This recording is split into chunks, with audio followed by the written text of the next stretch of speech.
Salve galera, sejam todos muito bem-vindos ao canal Gigantes por Tradição FC.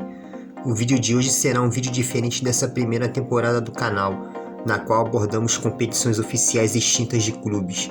Mas por estarmos em período de Copa do Mundo, teremos que abrir uma exceção nessa primeira temporada, para podermos abordar sobre o assunto do momento e iniciaremos a fase dos torneios mundial de clubes no próximo vídeo. Por esse motivo iremos falar sobre 3 Copas do Mundo que seria a conquista certa do Brasil, se não fosse teimosia de treinadores e time acomodado que jogou na zona de conforto, esperando as coisas acontecerem. Antes de começarmos o vídeo, eu peço seu like, pois ele é muito importante para o YouTube levar esse vídeo ao alcance de mais pessoas. E peço que se inscreva em nosso canal, pois a sua inscrição é muito importante para o crescimento do canal. E ative o sino das notificações para a plataforma manter informado sobre os próximos vídeos. E ajude o canal a crescer compartilhando com seu amigo e nos grupos das redes sociais. E agora vamos direto ao assunto de hoje. A primeira Copa que seria a conquista certa para a seleção brasileira e que foi jogada no lixo foi a Copa de 1982. Como todos sabem, a Copa do Mundo de 1982 foi a 12ª edição do Torneio Mundial de Seleções promovida pela FIFA, entidade máxima do futebol, e foi sediada na Espanha e vencida pela Itália, após bater a Alemanha Ocidental na finalíssima por 3-1. Não podemos tirar o mérito da Itália de 1982. Tinha um time competitivo e um artilheiro nato, que no caso foi Paolo Rossi, que esse marcou 3 gols na vitória da Itália sobre o Brasil por 3-2, que eliminou a seleção canarinho fortíssima que jogava o futebol mais bonito do mundo na época, sob o comando de Tele Santana. Como o foco do vídeo é a seleção brasileira, então vamos focar na trajetória da seleção canarinho nesse Mundial de 1982. Na primeira fase de grupos, a seleção caiu no grupo F, onde enfrentou as seleções da União Soviética, Escócia e Nova Zelândia. Na primeira partida de estreia, a seleção brasileira vence a União Soviética de virada por 2-1, e depois goleia a Escócia por 4-1 e Nova Zelândia por 4-0.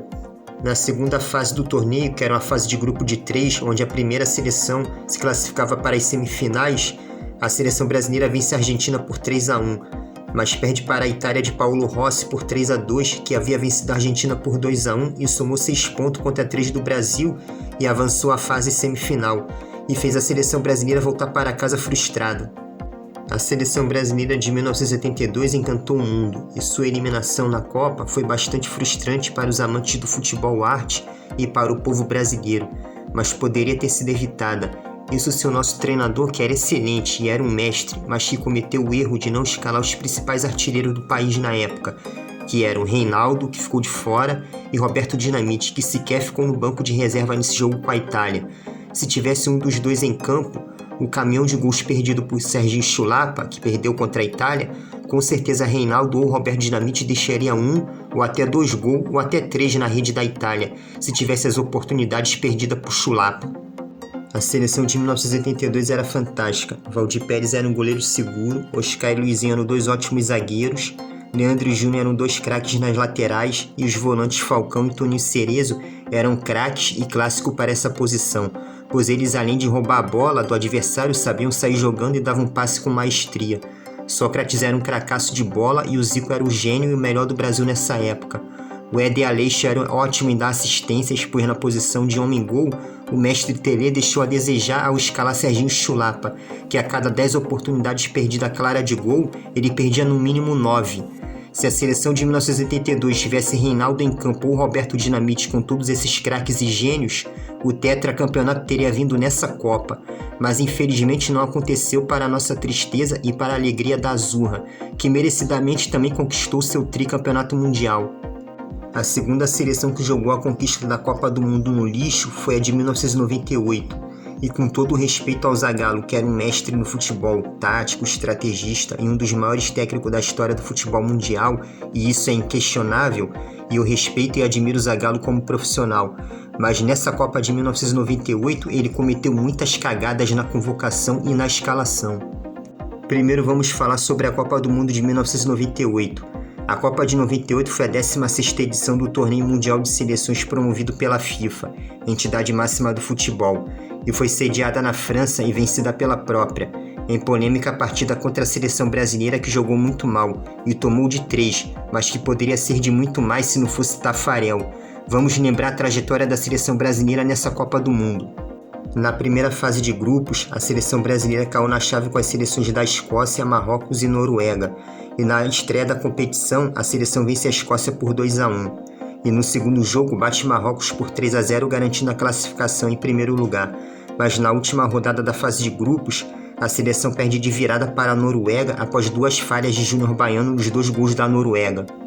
Nas oitavas de finais, a seleção brasileira goleia a seleção chilena por 4-1.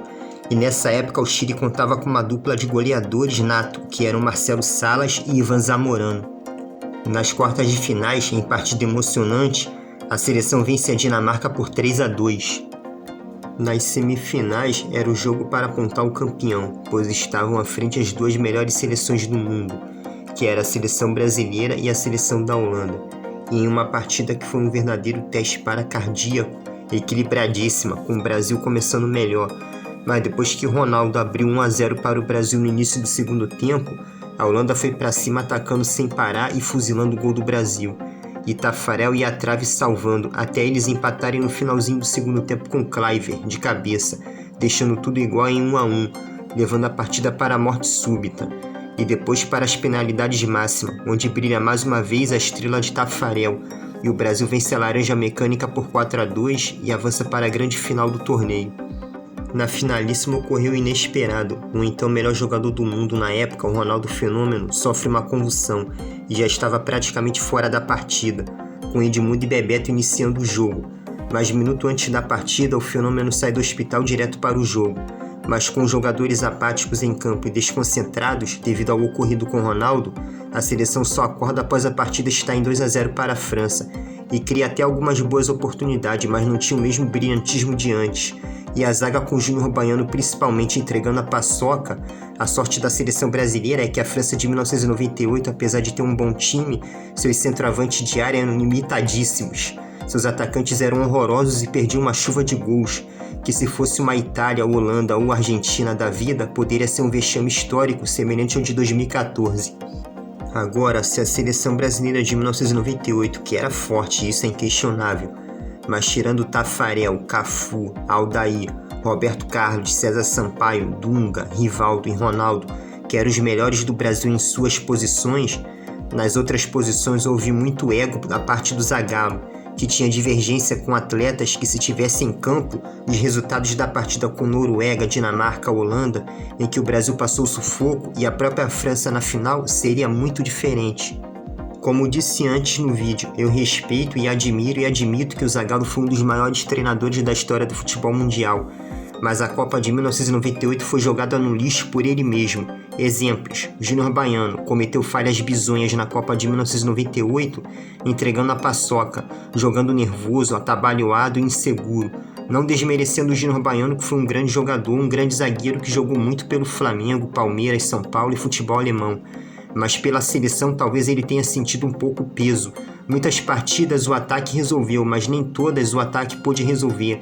Mas com exceção do jogo contra Marrocos, todos os jogos a zaga da seleção brasileira entregou a paçoca.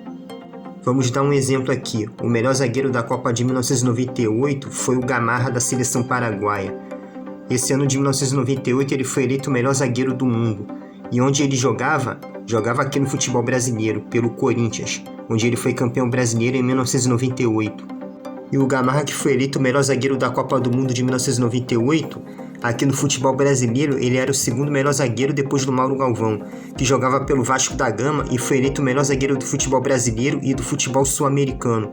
Não só pela sua segurança e jogo limpo, pois Mauro Galvão sempre cortava na bola e dificilmente atingia o adversário, e saía jogando com classe e maestria, mas o que destacava Mauro Galvão além de sua categoria era a sua liderança em posicionar-se em campo e orientar seus companheiros de zaga. Ele era um líder, e até o zagueiro Odivan, que era limitadíssimo, jogava com segurança ao lado do Mauro Galvão, que tinha essa capacidade de melhorar o seu companheiro de zaga.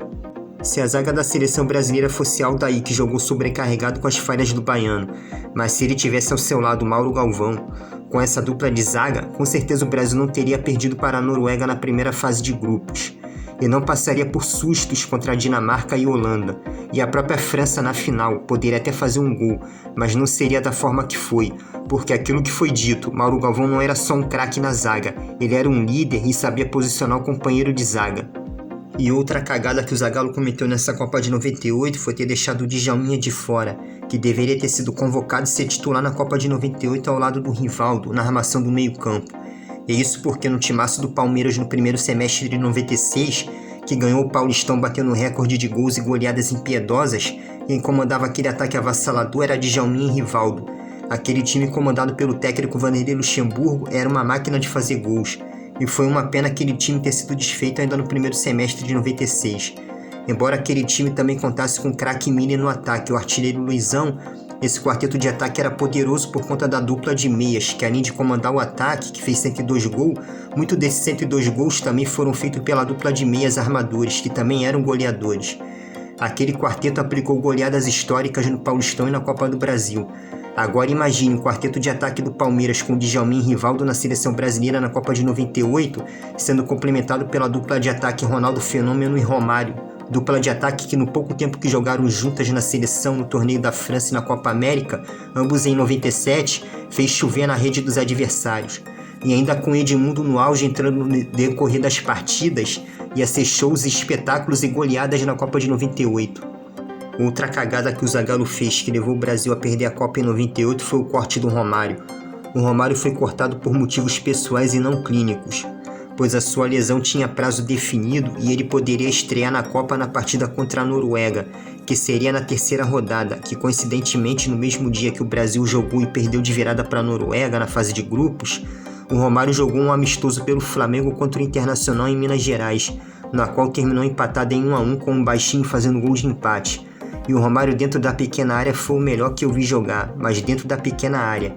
O Romário a cada uma oportunidade clara de gol era saco. Se tivesse 2 oportunidades claras de gol era 2 gols. Se tivesse 3 era 3 gols. Ele era frio e letal para finalizar e não perdia gols. Principalmente quando ele ficou mais velho, depois dos 30 anos, que foi nessa fase na Copa de 98.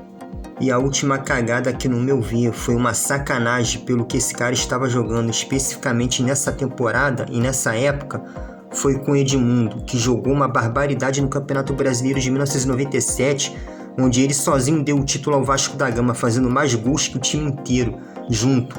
E olha que naquele time tinha Evaí e Ramon, que fazia muitos gols também, e mais o Juninho, que também fazia alguns gols de falta, mas o forte do Juninho era assistência e não gols. Mas o Edmundo, ele nesse ano, além de artilheiro, ele dava show dentro de campo. E em 1997, se ele tivesse jogado na Europa, teria sido eleito o segundo melhor jogador do mundo depois do Ronaldo Fenômeno, que era indiscutivelmente o melhor. A cada arrancada e dribles que o Fenômeno dava, que ele partia do meio de campo, ele só parava dentro do gol. Por isso, não tiro o mérito do Ronaldo de melhor jogador do mundo de 1997, mas com certeza o Edmundo viria logo atrás. Aí muitos vão falar, mas o Edmundo foi à Copa de 98, e eu digo sim, foi.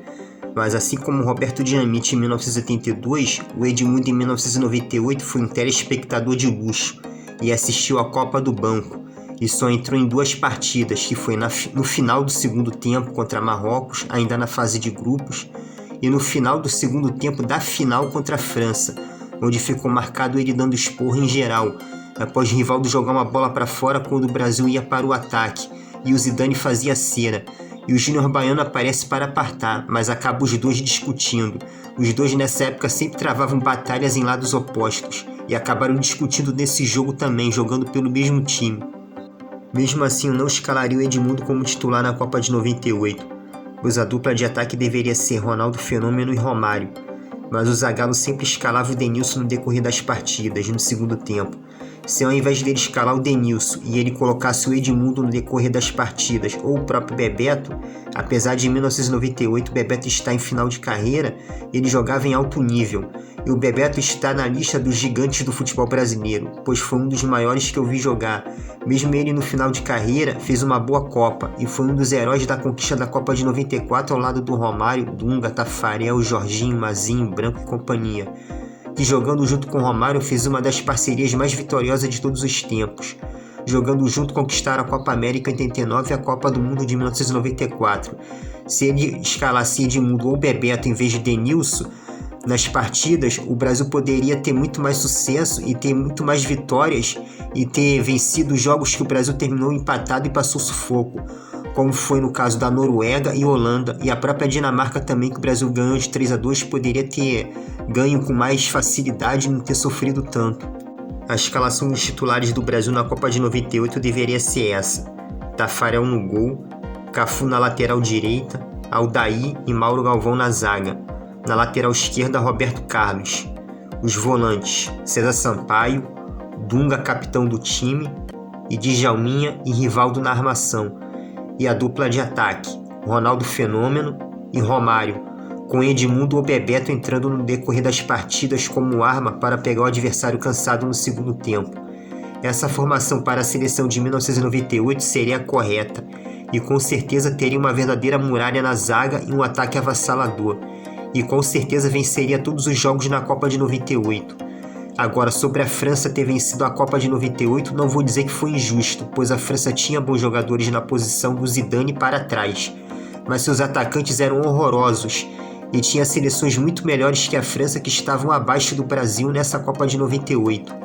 A última Copa foi a de 2006, que não foi por culpa do treinador, porque dessa vez o Parreira convocou os melhores que o Brasil tinha, e era franco favorito à conquista do Mundial na Alemanha, mas faltou pulso ao treinador, que era muito boa praça e deixou os atletas muito à vontade na zona de conforto, achando que já ganhou sem correr e dar o sangue em campo.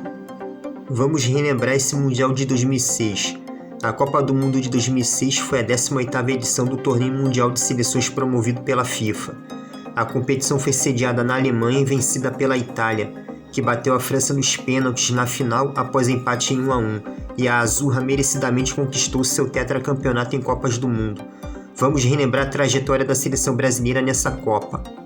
A seleção, que contava com Ronaldinho Gaúcho jogando uma barbaridade no seu auge, e Kaká em grande forma, que 2 anos depois foi eleito o melhor do mundo, e Adriano em grande fase metendo muito gol, Cafu, Roberto Carlos e Ronaldo Fenômeno, que apesar de estarem mais velhos e em final de carreira, mas estavam jogando em alto nível, assim como Zé Roberto, que estava no auge de sua forma física.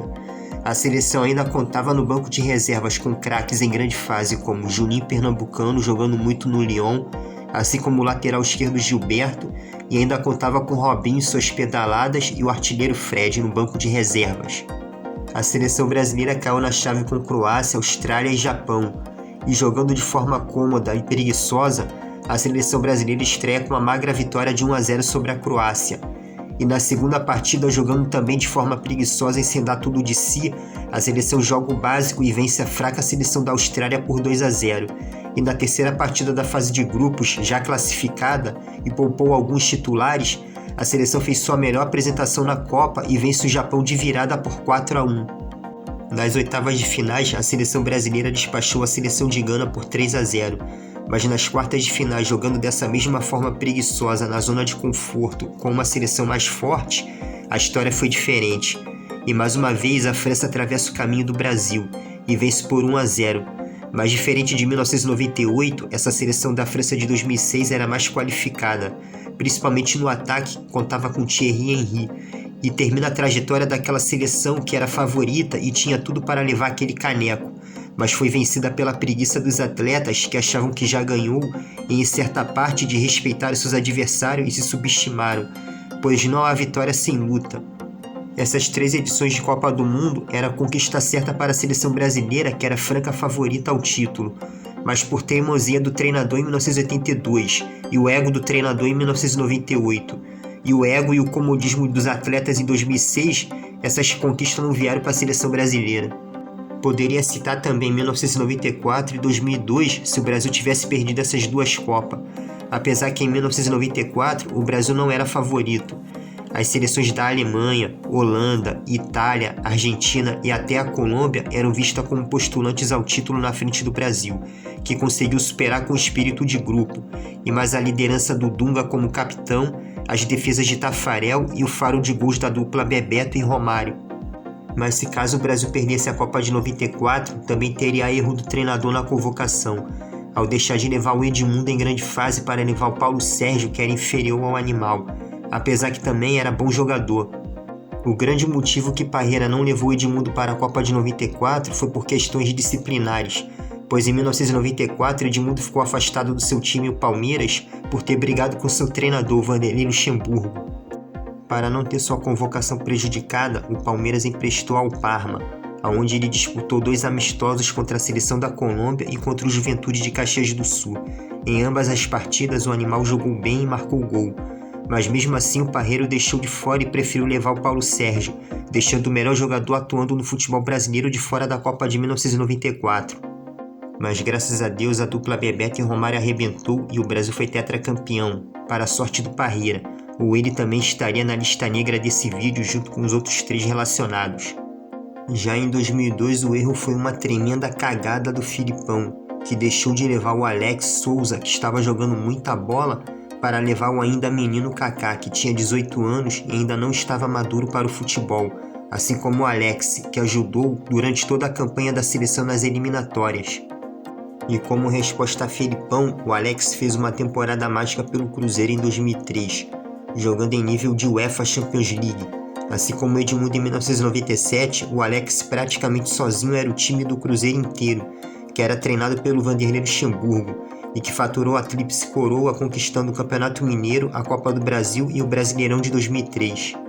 E a outra cagada do Filipão foi ter deixado de levar o Juninho Pernambucano, jogando muito no Lyon, para levar o seu xará Juninho Paulista, que atravessava momento ruim no Flamengo, que foi eliminado de todas as competições que disputava em 2002. E para finalizar as cagadas do Filipão, ele simplesmente deixou de fora o principal e maior artilheiro brasileiro em atividade na época, que era o Romário.